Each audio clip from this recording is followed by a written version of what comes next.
Is Israel a democracy?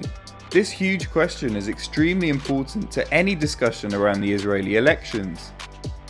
Arab-Palestinians make up 20% of the modern state of Israel, but given Israel occupies the West Bank and has imposed a siege on Gaza, the Palestinians in these areas have no say over the system which has such a profound impact on their lives.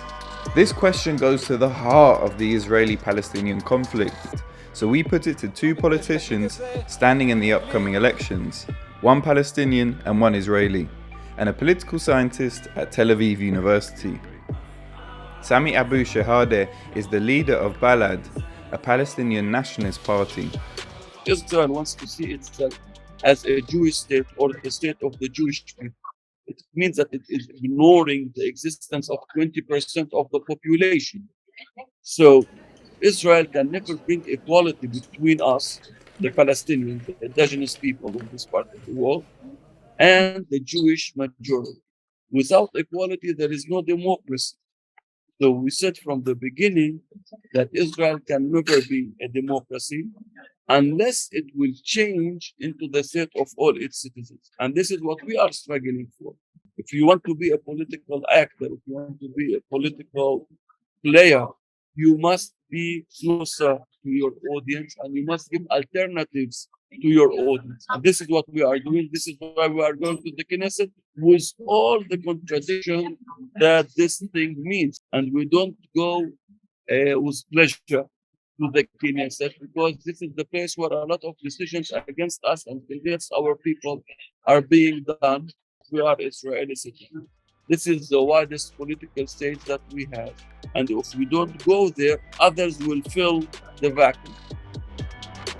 Mossi Raz is an Israeli politician from the left-wing Zionist party Meretz, who are secular, anti-occupation, and want a two-state solution for Palestine and Israel. We caught Mossi on the campaign trail between events.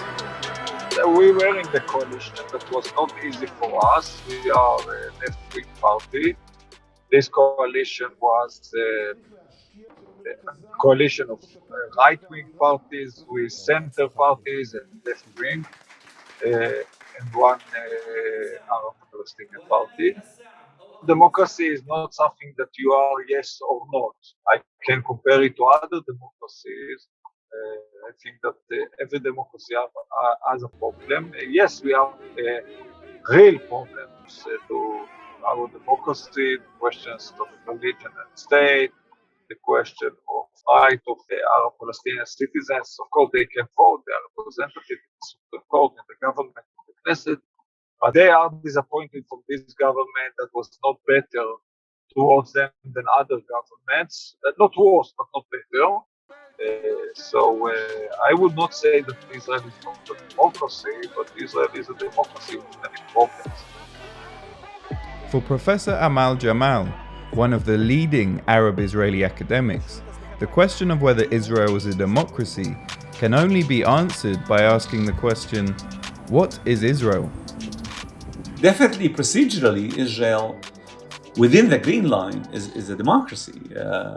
It depends what kind of Israel you look at. Israel within the Green Line between 1948 and 67, or Israel since then. The reality is such that Israel controls the entire region from the Jordan River to the Mediterranean Sea, and is sticking to this control in such a way that delays any possible solution for the Palestinian problem, blocking either of the solutions, the two-state solution, which means separation and establishing a Palestinian state beside Israel, or a one-state reality and democratizing the entire system and integrating all Palestinians within the Israeli political system. It's a struggle within the Jewish society, and the Palestinian Arab citizens are engaged in this debate, and from their point of view, they want to see a democratic country in which they live that respect their basic rights as citizens, as Palestinians, and is willing to compromise with the Palestinian national movement in order to solve this bloody conflict that has been hanging there and coloring the entire reality for over 100 years.